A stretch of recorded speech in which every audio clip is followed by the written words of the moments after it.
கிருஷ்ணர் பல்வேறு அவதாரங்களா கீழே இறங்கி வர்றார். கிருஷ்ணர் இந்த உலகத்துக்கு வர்றதுக்கு ஒரே ஒரு காரணம் என்ன அப்படின்னா, எப்படியாவது இங்க இருக்கக்கூடிய ஜீவாத்மாக்களை நம்ம கிட்ட கூட்டிட்டு போயிட மாட்டோமா அப்படின்ற ஒரு ஆசையில் தான் கீழே இறங்கி வர்றாரு. அப்படி வந்த கிருஷ்ணருக்கு கொஞ்சம் ஏமாற்றம் கூட ஏற்படுது. காரணம் என்ன அப்படின்னா, எல்லாரும் உடனே பகவான் ஏத்துக்கிறது கிடையாது. ஏன்னா எல்லாரும் என்ன சொல்லிடுறாங்கன்னா, அவருக்கு என்னப்பா, அவர் பகவான், அவர் சொல்லிட்டு போயிடுவார், அவர் சொன்னதெல்லாம் செய்ய முடியாது நம்மளால அப்படின்னு சொல்லிட்டு எல்லாரும் விட்டு போயிடுறாங்க. ஆனா அப்படிப்பட்ட அந்த கிருஷ்ணருக்கு உதவி பண்றதுக்காக என்ன பண்றாங்க, பல்வேறு விதமான பக்தர்கள் இந்த உலகத்துக்கு கீழே இறங்கி வராங்க. அவங்க என்ன பண்றாங்க அப்படின்னா, கிருஷ்ணர் சொல்லி கொடுத்த விஷயத்தை மனிதர்களுக்குள்ள இருந்து சாதாரண ஒரு மனிதரை போல வாழ்ந்து நம்ம கூட இந்த பக்தி பண்ண முடியும், இந்த பக்தி வாழ்க்கையில நம்மளும் கிருஷ்ணன் அடைய முடியும் அப்படின்ற அந்த நம்பிக்கையை மக்களுக்கு கொடுத்து, ஏன்னா நம்மளை போன்ற மக்கள் பேசினாதான் என்ன பண்ண முடியும் அப்படின்னா மக்களுக்கு புரிய ஆரம்பிக்கும். எங்கேயோ பகவான் மேல இருந்து பேசுறார், இல்ல அவர் வித்தியாசமான ஒரு ரூபத்துல வந்தோ இல்ல அமானுஷ்யமான காரியங்களை செஞ்சுட்டு விஷயத்த பேசுறோம் அப்படின்னா யாருக்கும் நம்பிக்கை வராது. கை தட்டிட்டு நமஸ்காரம் பண்ணிட்டு போயிருவாங்களே தவிர அந்த காரியத்தை நம்மளால செய்ய முடியும் அப்படின்னு நம்பிக்கை வராது. நம்மளை போன்ற சாமானியர்கள், நம்ம கூட பழகி நம்ம கூட வாழக்கூடியவர்கள் கிருஷ்ண பக்தி செஞ்சு காட்டினாங்க அப்படின்னா இந்த மாதிரி பக்தி நம்மளும் செய்ய முடியும் அப்படின்னு அந்த நம்பிக்கை வரும். அந்த மாதிரி பக்தி செய்யலாம் அப்படின்ற ஒரு ஆசையும் வரும். சோ அதனால பக்தர்கள் கீழே இறங்கி இறங்கி இறங்கி என்ன பண்றாங்க, கிருஷ்ணரை போலவே நிறைய பக்தர்கள் தோன்றுறாங்க. குறிப்பா இந்த பாரத வருஷத்துல நிறைய பக்தர்கள் தோன்றுறாங்க. தோன்றி அவங்க செய்யக்கூடிய விஷயம் என்ன அப்படின்னா, பக்தி விஷயத்தை பிரச்சாரம் பண்ணும் அப்படின்ற ஒரே ஒரு நோக்கத்துக்காக தோன்றுறாங்க. ஸ்ரீராமாயணத்துல பார்த்தோன்னா சீதா பிராட்டி ராவணன் கிட்ட ஒரு விஷயம் சொல்றாங்க. சாது தர்மம் அபேட்சைஷ்வ அப்படின்னு சொல்றாங்க. அதாவது சாது தர்மத்தை அபேட்சை பண்ணு அப்படின்னு சொல்றோம். சாது தர்மம் அபேட்சஸ்வ அப்படின்னு சொல்றோம். அப்படின்னா சாது தர்மத்தை என்ன பண்ணு, சாது விரதம் சர, சாதுக்களுடைய தர்மத்தை அபேட்சை அப்படின்னா எதிர்பார்த்து அந்த சாது தர்மத்தை கடைபிடிக்க முயற்சி பண்ணு. அந்த சாதுக்கள் எந்த வழியில போறாங்களோ அந்த வழியை பின்பற்ற முயற்சி பண்ணு அப்படின்னு சொல்றாங்க. ராவணன் எப்படி இருந்தா சொல்லும் போது, ராவணனுக்கு தெரியாத வேத சாஸ்திரம் கிடையாது. அவனுக்கு நித்திய அக்னிஹோத்திரியா இருந்தான். அவன் அக்னிஹோத்திரம் அந்த யஜ்யம் பண்ணா அப்படின்னா அக்னி பகவானே மயங்கி போயிடுவாராம். அப்படி என்ன பண்ணுவான் அப்படின்னா யஜ்யம் பண்ணுவானாம். சோ அப்படி அவனுடைய மந்திர உச்சாரணமா இருந்தாலும் சரி, அவனுடைய விதானமா இருந்தாலும் சரி, எப்படிப்பட்ட விஷயத்தை எப்படிப்பட்ட யஜ்யத்தையும் அவ்வளவு நேர்த்தியாக செய்ய ஆரம்பிப்பான். சோ அப்படிப்பட்ட ராவணன் அதே போல வேத அத்தியனம் பண்ணியிருக்கான், முழு வேதத்தையும் படிச்சிருக்கான். அதே போல என்ன பண்ணான் அப்படின்னா பெரிய ராட்சச சமூகத்தை வச்சு பாதுகாத்துட்டு இருக்கான். எல்லா ராட்சசர்களையும் அவ்வளவு நல்லா பாத்துக்கிட்டான், அவங்களுடைய பிரஜைகள் நல்லா பாத்துக்கிறான். அதே போல ராஜதர்மம் அப்படின்னு பார்த்தோம்னா அவன் என்ன பண்றான், தேவர்களோட சண்டை போட்டு தேவர்களையே தோற்கடித்து தேவர்களுடைய ராஜ்யத்தை எடுத்துக்கிட்டு ஆட்சி பண்ணிட்டு இருக்கான். சோ அதனால இது நம்ம தப்புன்னு சொல்லிட முடியாது. ஏன்னா அது ராஜதர்மம். ராஜாக்கள் என்ன பண்றாங்க, யார் ஒருத்தருக்கு பலம் இருக்கும் அவங்க என்ன பண்றாங்க, பலம் இல்லாதவர்களை கைப்பற்றி ஆட்சி பண்றாங்க. அப்படிங்கிற ராஜதர்மமா இருக்கிறதுனால அந்த ராஜதர்மத்தை என்ன பண்றான், சரியா பண்ணிட்டு இருக்கான். சரி, பக்தி இல்லையா அப்படின்னா பக்தி இருக்கு. எங்க இருக்கு, சிவபக்தி அப்படிங்கிறது இருக்கு. அவங்க கிட்ட எல்லாமே இருக்கு. அவன் நினைச்சிட்டு இருந்தான் நம்ம தர்மம் பண்றோம், தர்மம் காப்பாத்து நினைச்சிட்டு இருந்தானோ தெரியல. தர்மோ ரக்ஷதி ரக்ஷதா அப்படின்னு சொல்ற மாதிரி தர்மம் என்ன காப்பாத்தும் அப்படின்னு நினைச்சிட்டு இருந்தானு தெரியல. அவன் நினைச்சிட்டு இருக்கான், நான் எப்படிப்பட்ட தப்பு பண்ணாலும் என்ன தர்மம் காப்பாத்து நினைச்சு தர்மம் பண்ணிட்டு இருக்கான். பட் இந்த தர்மம் எல்லாம் உயர் தர்மம் இல்லப்பா. அங்க சீதா சொல்றது சாது தர்மத்தை நீ எடுத்துக்கோ அப்படின்னு சொல்ற. மற்ற தர்மங்கள் எல்லாமே தற்காலிகமானது. மற்ற தர்மங்கள் எதுவுமே நமக்கு உயர்ந்த பலனை கொடுக்காது. உயர்ந்த பலன் அப்படின்னா இறுதியில கிடைக்கக்கூடிய இந்த மோட்ச பலன் அப்படின்னு சொல்லக்கூடிய அந்த விஷயத்தை கொடுக்க போறது கிடையாது, பகவானை பெற்று கொடுக்க போறது கிடையாது. சாது தர்மம் அபேட்சஸ்வ, சாது விரதம் சர, அதனால சாதுக்களை போல வாழ தெரிஞ்சுக்கோ அப்படின்னு சொல்றேன். சோ அப்படி இந்த கலியுகத்துல ஒருத்தர் என்னதான் முதல்ல தர்மத்தை செய்யறதே ரொம்ப கஷ்டமா இருக்கு. ஒரு நல்ல மனிதனாக வாழ்றது ரொம்ப கஷ்டமா இருக்கு. சோ அப்படிப்பட்ட சூழ்நிலையில நம்ம இன்னும் சாதாரண தர்மத்தை சொல்லி கொடுத்து அந்த சாதாரண தர்மத்தை அவன் கரெக்டா கடைபிடிச்சுட்டு அதுக்கப்புறம் அவன் கொஞ்சம் கொஞ்சமா அதுல முன்னேறி அவன் பாகவத் தர்மம் வர்றது அப்படிங்கிறது அசாத்தியமான விஷயமா இருக்கு. சோ அப்படி இருக்கும்போது இந்த கலியுகத்துல நேரடியா என்ன பண்றாங்க அப்படின்னா பக்தி விஷயங்களை நேரடியா சொல்லி கொடுக்க ஆரம்பிச்சிடறாங்க. நம்ம சுகதேவ கோஸ்வாமியினுடைய ஒரு அற்புதமான பிரார்த்தனையை பார்த்தோம். அதுல அவர் என்ன சொல்றாரு அப்படின்னா, இந்த வர்ணாசிரம தர்மத்துக்கு உட்பட்டவர்களுக்கு சாஸ்திரமானது செல்லுபடியா இருக்கும். சாஸ்திர விதிமுறைகள் யாருக்கு செல்லுபடியா அப்படின்னா வர்ணாசிரம தர்மத்துல யார் இருக்காங்களோ அவங்களுக்கு சாஸ்திர விதிகள் கூறப்பட்டிருக்கு.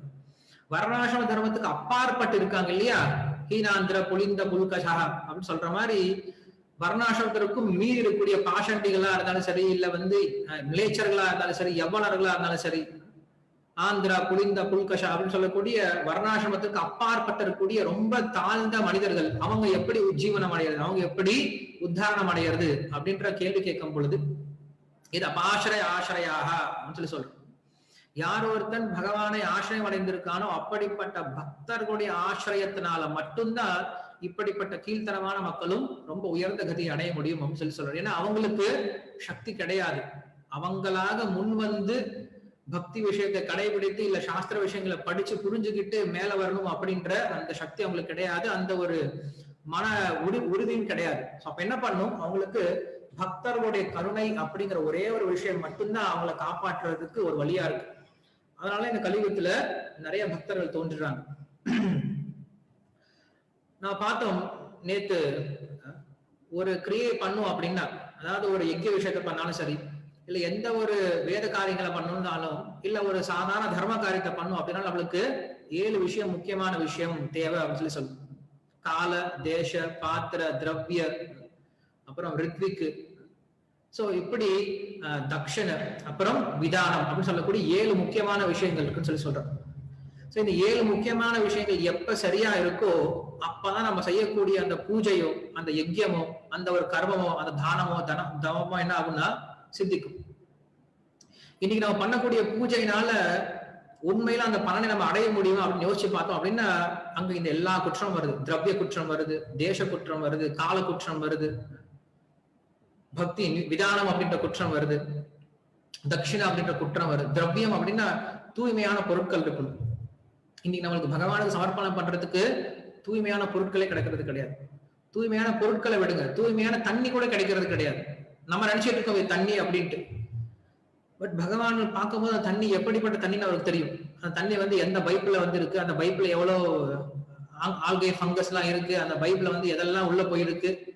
இன்னும் கார்பரேஷன் வாட்டர்னா சொல்லவே தேவையில்லை, அதுல இனி எதெல்லாம் கலந்துருக்கு ஒன்னும் சொல்லவே முடியாது.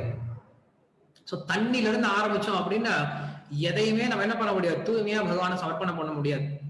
சோ அப்படிப்பட்ட சூழ்நிலையில் இருக்கும் போது நம்ம சொல்லக்கூடிய மந்திரமோ, யஜ்யத்தில் நம்ம சொல்லக்கூடிய மந்திரமோ, இல்ல பகவானுக்கு நம்ம சொல்லக்கூடிய மந்திரங்களோ, இல்ல கிரியைகளோ, பகவானுக்கு நம்ம செய்யக்கூடிய பூஜா விதானங்களோ, இல்ல பக்தி தான் ஒழுங்கா இருக்கா, நான் பக்தியோட தான் சமர்ப்பணம் பண்றோம் அப்படின்னா பக்தியும் கிடையாது, ஸ்ரத்தையும் கிடையாது.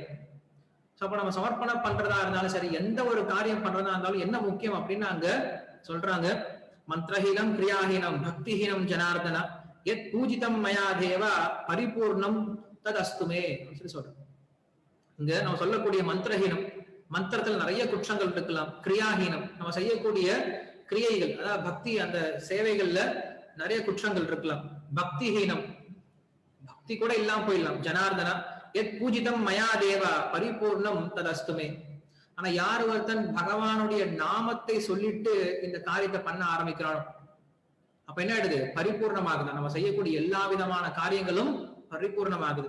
பிராயசித்தானி அசேஷானி தபஹ கர்ம அகானி ஆத்மகாணிவை, அதாவது பிராயஷ்சித்தானி அசேஷானி, பிராயஷ்சித்தங்கள் நிறைய பிராயஷ்சித்தங்கள் சொல்லப்பட்டிருக்கு. யானி தேஷாம் அசேஷானாம் கிருஷ்ணோ ஸ்மரணம் பரம். அப்படி பிராயஷ்சித்தங்கள்ல மிக உயர்ந்த பிராயஷ்சித்தம் என்ன அப்படின்னா கிருஷ்ணனுடைய நாமத்தை ஸ்மரிக்கிறது தான் அப்படின்னு சொல்றோம். ஓம் அப்பவித்ர பவித்ரோவா சர்வாவியஸ்தாம் கதோபிவா யத் ஸ்மரே புண்டரீகாக்ஷம் ச பக்ய அப்யத்தரம் சுஜிஹி. இது பூஜையில உபயோகப்படுத்தக்கூடிய பிரயோகப்படுத்தக்கூடிய ஒரு மந்திரம். ஓம் அப்பவித்ர பவித்ரோவா, ஒருத்தன் அபவித்திரமா இருந்தாலும், என்னது, ஒருத்தன் தூய்மையற்றவனா இருந்தாலும் கூட தூய்மைப்படுறான்.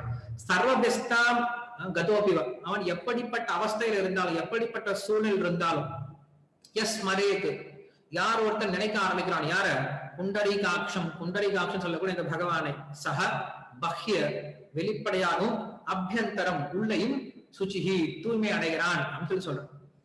சோ பகவானுக்கு நம்ம எந்த ஒரு செயலை செய்யறதா இருந்தாலும் தூய்மை இல்லை அப்படின்னா அந்த செயலானது முழுமையான பலனை கொடுக்க போறது கிடையாது. அதனால எந்த ஒரு காரியத்தை பண்ணாலும், அது யஜ்யமா இருந்தாலும் சரி, பூஜையா இருந்தாலும் சரி, தர்ம காரியங்களா இருந்தாலும் சரி, நம்ம செய்யக்கூடிய எந்த ஒரு காரியமா இருந்தாலும் என்ன ஒரு லோபமா இருந்தாலும் அந்த லோபத்துக்கு ஒரே ஒரு பலன் என்ன அப்படின்னா, ஒரே ஒரு பிராயஷ்சித்தம் என்ன, நம்ம செய்யக்கூடிய எல்லா விதமான விஷயத்துக்கும் உண்மையான பலன் கிடைக்கணும் அப்படின்னா அதுக்கு என்ன பண்ணுவான், நாம சங்கீர்த்தனத்தை எடுக்கிறது ரொம்ப முக்கியம் சொல்லி சொல்றேன். நாம சங்கீர்த்தனுடைய சரணாகதி தான் எல்லா சாஸ்திரமும் கடைசியில் சொல்லி கொடுக்குது.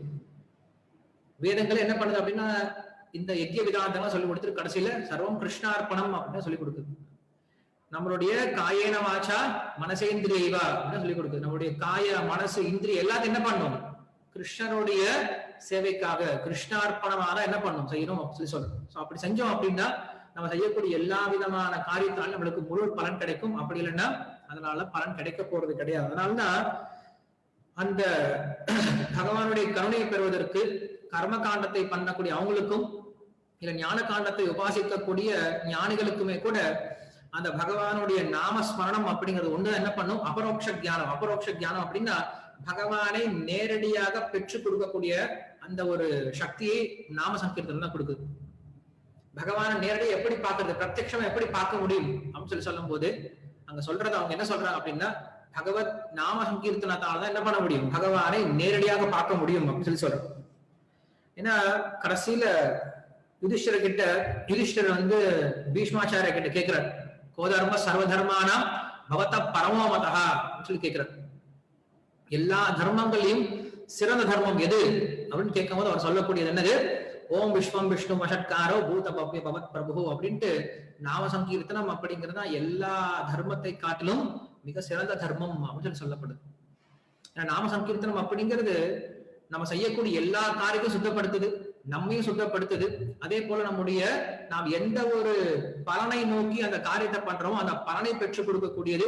கடைசியில் அந்த பலனை மட்டும் கொடுக்கல, கிருஷ்ணரையே நம்மளுக்கு கொடுக்கக்கூடியது. சோ இப்படி எல்லா விதத்திலையும் அந்த நாம சங்கீர்த்தனம் நம்மளுக்கு என்ன பண்ணுது, மிக சிறந்த ஒரு யுக்தியாக ஒரு கருவியாக செயல்படுது. ஏன் மற்ற தர்மங்களுக்கும் நாம சங்கீர்த்தம் என்ன வித்தியாசம் அப்படின்னா, மற்ற தர்மத்துல நிறைய ஹிம்சைகள் இருக்கு. கர்ம யோகத்தை பண்ணாலும் சரி, ஞான யோகத்தை பண்ணாலும் சரி, நம்மளுக்கு நிறைய தகுதிகள் அப்படிங்கிறது தேவைப்படுது. ஆனா நியம சாமியன நிரபேட்சத்துவம், இந்த நாம சங்கீர்த்தனம் அப்படிங்கிறது நியமிய சாமானிய நிரபேட்சத்துவம். இதுக்கு எந்த நியமம் கிடையாது, எந்த மாதிரி நியமம் கிடையாது, சாமானிய நியமம் கூட கிடையாதுன்னு சொல்றேன். இந்த நாம சங்கீர்த்தனத்துக்கு சாமானிய நியமம், கை கால் அலம்பிக்கிட்டு மூஞ்சு கழுவிட்டு வாய் கொப்பள வச்சுக்கிட்டு உட்காந்து நாம சொல்லணும் அப்படி கூட கிடையாது. எப்படிப்பட்ட சூழ்நிலையில் நம்ம எங்க இருந்தாலும் என்ன பண்ண முடியும், இந்த நாமத்தை சொல்ல முடியும். ஒருத்தன் சுடுகாட்டுல இருந்தாலும் சரி, ஒருத்தன் குளிக்கக்கூடிய இடத்துல இருந்தாலும் சரி, எப்படிப்பட்ட சூழ்நிலை என்ன பண்ண முடியும், இந்த நாமத்தை சொல்ல முடியும். மற்ற எந்த காரியங்களும் இப்படி பண்ண முடியாது, மற்ற எந்த வேற விஷயங்களையும் இப்படி பண்ண முடியாது. அதுக்குன்னு ஒரு நியமம் இருக்கு. நியம சாமானிய நியமத்தை கூட நிரபேட்சத்துவம், அபேட்சை அப்படின்னா எதிர்பார்க்க தேவையில்லை, வேற எது எதிர்பார்க்க தேவையில்லை. இதுக்கு திரவியம் தேவையில்லை, மந்திரம் தேவையில்லை, இதுக்கு ஒருத்தர் நடத்தி கொடுக்கணும் அப்படின்ற அவசியம் கிடையாது, காலம் தேவை கிடையாது, தேசம் தேவை கிடையாது, இதுக்கு எந்த நியமமும் கிடையாது. என்ன பண்ணலாம், வாயை திறந்து ஹரே கிருஷ்ணா அப்படின்னு சொன்னா போதும், வேற எதுவும் தேவை கிடையாது. இதுக்கு நம்ம வேற யாரும் எதிர்பார்த்து இருக்கணும் அப்படின்ற அவசியம் கிடையாது. மற்ற விஷயத்தெல்லாம் எதிர்பார்த்துட்டு இருக்கணும். ஆனா இதுக்கு எந்த எதிர்பார்ப்பும் கிடையாது, எந்த நியமமும் கிடையாது, எந்த விதமான தடங்களும் கிடையாது. யார் வேணா சொல்ல முடியும். சோ அதான் சைத்தன்ய மகாபிரபு சொல்லி கொடுக்கிறார், நாம் நாமகாரி பகுதா நிஜ சர்வசக்தி தத்ரார்பிதா நியமித ஸ்மரணேன காலக.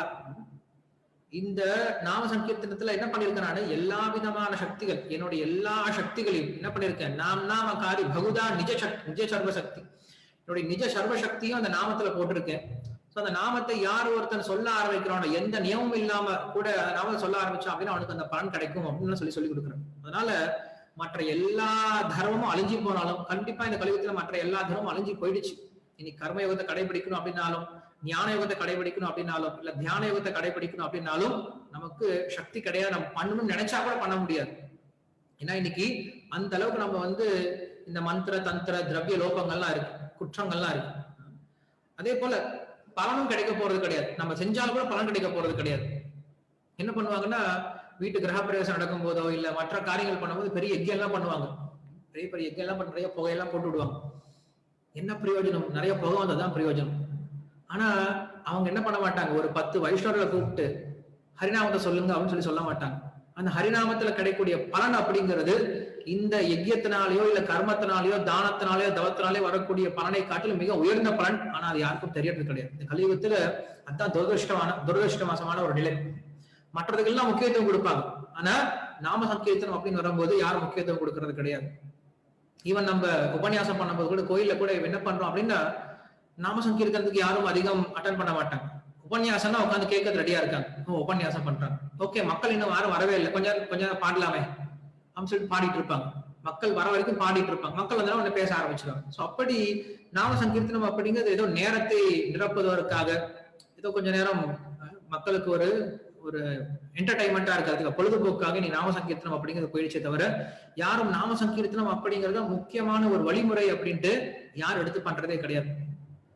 சோ அதனாலதான் அந்த நாமத்துக்கு உண்டான பலன் வந்து நமக்கு முழுமையா கிடைக்க மாட்டேங்குது. சரி, இந்த நாம சங்கீர்த்தனத்தினால எப்படிப்பட்ட பலன் கிடைக்கும் அப்படின்னா, இப்ப மற்ற யுகங்கள்ல பண்ணக்கூடிய அந்த உயர்ந்த விஷயங்கள் இருக்கு இல்லையா, எத் பலம் நாஸ்தி தபசா ந யோகேன சமாதினா தத்பலம் லபதே சம்யக்கு கலோ கேசவ கீர்த்தனாத். மற்ற யுகங்கள்ல இல்ல மற்ற காரியங்கள்ல கர்மத்தினாலேயோ யோகத்தினாலேயோ தியானத்தினாலேயோ அடையக்கூடிய அந்த பலனை ஒருத்தர் என்ன பண்ணலாமா, கலோ சம்யக்கு கேசவ கீர்த்தனாத், வெறும் கேசவனுடைய கீர்த்தனத்தினாலேயே மற்ற விஷயங்கள்ல மற்ற செயல்முறைகள்ல கிடைக்கக்கூடிய அந்த பலனை, உயர்ந்த பலனை நாம சங்கீர்த்தனம் பெற்றுக் கொடுக்கும். நாம சங்கீர்த்தனம் அப்படிங்கிறது ரொம்ப எளிமையான விஷயம்தான், ரொம்ப எளிமையா தான் இருக்கும். அப்ப பலனை எளிமையா இருக்கும் நம்ம யோசிச்சிட கூடாது. ஓகே, பெரிய யஜ்யம் பண்ணா பெரிய பலன் கிடைக்கும், நாம சங்கீர்த்தனம் பண்ணா சின்ன பலன் கிடைக்கும். ஏன்னா அது ரொம்ப பெரிய கஷ்டமான விஷயம், இது ரொம்ப எளிமையான சுலபமான விஷயம். சோ இப்ப கஷ்டமான வேலை செஞ்சோம் அப்படின்னா கஷ்டம் நல்ல பலன் கிடைக்கும், உயர்ந்த பலன் கிடைக்கும். ஒரு சாதாரண வேலை பண்ணா சின்ன பலன் கிடைக்கும் அப்படின்னு நினைச்சிடக்கூடாது. நாம சங்கீர்த்தனம் பண்ணோம் அப்படின்னா மற்ற உயர்ந்த காரியங்களை பண்றதுனால என்ன பலன் கிடைக்குமோ அதே பலன் தான் கிடைக்கும். தியாயம் கிருதேஹே யதன் யஜ்ஞைஹி திரேதாயாம் துவாபரே அர்ச்சயன்னு யதாப்னோதி ததாப்னோதி கலோ சங்கீர்த்திய கேசவம் அப்படின்னா நம்மளுக்கு சாஸ்திரம் சொல்லி கொடுக்குது. தியாயம் கிருதேஹே, கிருத்தயுகத்துல தியானம் பண்றாங்க. யஜன் யஜ்ஞைஹி திரேதாயாம், திரேதாயுகத்துல யஜ்யங்களை பண்றாங்க. துவாபரே அர்ச்சயன்னு, துவாபர யுகத்துல அர்ச்சனை பண்றாங்க, அதாவது விக்கிரக வழிபாடு பண்றாங்க. யதாப்னோதி ததாப்னோதி, அந்த 3 யுகத்துல என்ன பலனை அடையறாங்களோ அதே பலனை இந்த கலியுகத்தில் அடைய முடியும். எப்படி? கலோ சங்கீர்த்திய கேசவம், வெறுமனே பகவானுடைய சங்கீர்த்தனத்தால மட்டும் என்ன பண்ண முடியுமா, இதை பெற முடியும் அப்படின்னு சொல்லி சொல்றோம். அதனால்தான் உபனிஷத்து என்ன பண்ணுது அப்படின்னா, நமக்கு மறுபடியும் உபாசனம் பண்ணுங்க, அந்த பகவானை அடையணும்னா உபாசனம் பண்ணுங்கன்னு சொல்லி கொடுக்குது. அந்த உபாசனம் என்னது? பக்தி தான் உபாசனம். பக்தி இல்லாம வெறுமனே காகியத்தில் இருக்கக்கூடிய புஸ்தகத்தில் இருக்கக்கூடிய விஷயங்களை படிக்கிறதுனால பகவான் அவளுக்கு பிரத்யட்சமாக மாட்டான். என்ன பண்ணும்? பிரயத்தனம் இருக்கணும், முயற்சி இருக்கும். இந்த முயற்சி நம்ம எப்படி காட்ட முடியும்? நாம சங்கீர்த்தனத்தினால மட்டும்தான் முயற்சியை காட்ட முடியும். மற்ற கர்மத்தினால பகவான் ஈர்ப்படைகிறது கிடையாது. பக்தியா மாம் அபிஜானாதி யாவான் யஸ்சாஸ்மி தத்வதா ததோமா தத்வதோ கியாத்வா விஷதே தத் அனந்தரம் அப்படின்னு சொல்லி சொல்றோம். பக்தியா மாம் அபிஜானாதி, பக்தியினால மட்டும் தான் அறியப்படக்கூடியவன் அப்படின்னு சொல்லி சொல்றோம். பக்தியா துவனன்யா சக்தியா அஹம் ஏவோ விதோர்ஜுன ஞாத்தும் திரஷ்டம் ச தத்வேன பிரவேஷ்டும் ச பரந்தப அப்படின்ட்டு கிருஷ்ணர் மறுபடியும் பகவத்கீதை சொல்றாங்க. பக்தியா துவனன்யா சக்தியா, பக்தி அப்படிங்கிற அனன்ய ஒரு விஷயத்தால மட்டும்தான் என்ன பண்ண முடியும், என்னை பெற முடியும். அஹம் ஏவம் விதோர்ஜுன, என்ன என்ன பண்றேன்? வெளிப்படுத்துறேன். எப்படி வெளிப்படுத்துறேன்? ஞாத்தும், என்ன புரிஞ்சுக்க முடியும். திரஷ்டும், என்ன பார்க்க முடியும்.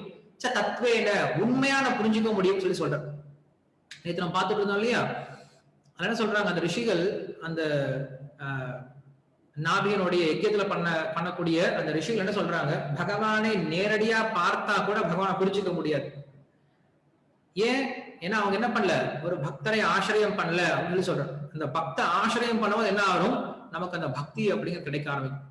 ஒரு பக்தனை நம்ம அணுகலாம் அப்படின்னா நம்மளுக்கு பக்தி கிடைக்க போறது கிடையாது. நம்ம என்ன பண்ணலாம் அப்படின்னா, ஏதோ நம்ம குருட்டுத்தனமா இல்ல வரட்டு போக்குல, இன்னைக்கு நிறைய பேர் சொல்லிட்டு இருக்காங்க நாங்களும் ஹிந்துக்கள் அப்படின்னு சொல்லிட்டு ஏதோ வரட்டு கௌரவத்தினால அவங்க பக்தி பண்ற மாதிரி இருக்கும். இல்லைன்னா குருட்டுத்தனமாகவோ இல்லைன்னா எமோஷனலாகவோ வெறும் உணர்ச்சி பூர்வமா பக்தி பண்ணிட்டு இருக்கலாமே தவிர, உண்மையான பக்தி அப்படின்றது, அந்த தத்துவபூர்வமான பக்தி அப்படிங்கிறது எப்போ வரும்னா, பக்தனை அணுகி அவங்களோட இதயத்திலிருந்து நம்மளுக்கு அந்த பக்தி அப்படிங்கிறது கிடைக்கல அப்படின்னா உண்மையான பக்தி அப்படிங்கிற சித்திக்காது. அதனால இங்க சொல்றாரு, ஞாத்தும் திரஷ்டும் ச தத்வேன பிரவேஷ்டும் ச பரந்தப, அப்படிப்பட்ட பக்தனுடைய இதயத்தில் நான் பிரவேஷ்டும், நான் நுழையிறேன் அப்படின்னு சொல்லி சொல்றேன். அதனால பக்தி அப்படிங்கிற ஒரு விஷயம் தான் ரொம்ப முக்கியம். சோ அந்த பக்தி அப்படிங்கிற ஒரு விஷயத்துக்கு இந்த கலியுகத்துல ரொம்ப முக்கியமான ஒரு சாதனம் என்ன அப்படின்னா நாம சங்கீர்த்தனம் அப்படிங்கிறது. பக்தி எப்படி பண்றது? பக்தி பண்ணணும் நிறைய பேர் சொல்றாங்க. பக்தி எப்படி பண்றது? ஸ்ரவணம், கீர்த்தனம், விஷ்ணோஹோ ஸ்மரணம், பாதசேவனம், அர்ச்சனம், வந்தனம், தாஸ்யம், சக்கியம், ஆத்ம நிவேதனம். பிரகலாதர் நமக்கு ரொம்ப எளிமையான வழியை சொல்லி கொடுத்திருக்காரு. என்ன வழி சொல்லி கொடுத்திருக்காரு? ஸ்ரவணம், கீர்த்தனம், விஷ்ணோஹோ ஸ்மரணம் சொல்லி கொடுக்காரு. சோ இதான் வந்து நவவித பக்தி அப்படின்னு சொல்லி சொல்றோம். பக்தி அப்படின்னா இதான். இந்த காரியங்கள்ல ஏதாவது நம்ம பண்ணோம் அப்படின்னா அதுக்கு பேர் தான் பக்தின்னு சொல்லி சொல்றோம். இதை தவிர நம்ம எதை செஞ்சாலும் அதுக்கு பேரு பக்தி கிடையாது. நம்ம ரொம்ப தெளிவா புரிஞ்சுக்கணும். நம்ம எல்லாரும் ஸ்ரீமத் பாகவதம் கேட்டுட்டு இருக்கோம். சோ நம்ம கிட்ட யாராவது கேட்டாங்க அப்படின்னா பக்தி அப்படின்னா எப்படி இருக்கணும்பா, பக்தின்னா என்ன அப்படின்னு யாராவது கேட்டாங்கன்னா ஸ்ரவணம், கீர்த்தனம், விஷ்ணு ஸ்மரணம், இது 3 தான் முக்கியமான பக்தி இந்த கலியுகத்தில். மற்றதெல்லாம் உயர்ந்த பக்தி. அந்த அந்த பக்திக்கு நம்ம இப்ப போய் அடைய முடியாது. நம்ம சாதாரண நிலையில பக்தியை ஆரம்பிக்காது எப்படி ஆரம்பிக்க முடியும் அப்படின்னு இந்த 3 விஷயங்கள். ஸ்ரவணம், கீர்த்தனம், விஷ்ணு ஸ்மரணம். ஸ்ரவணம் அப்படின்னா பகவத் விஷயத்தை கேட்கறது, ஸ்மரணம் அப்படின்னா அந்த விஷயத்தை கேட்ட விஷயத்த ஞாபகம் வச்சுக்க ஆரம்பிக்கிறது, கீர்த்தனம் பகவானுடைய குணங்களையும் பகவானுடைய நாமத்தையும் சொல்ல ஆரம்பிக்கிறது. ஸ்ரவணம், கீர்த்தனம், விஷ்ணோஹோ ஸ்மரணம்.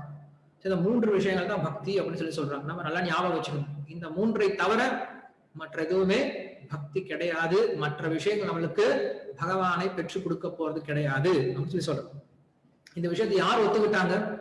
எல்லா ஆச்சாரிகளும் ஒத்துக்கிட்டாங்க.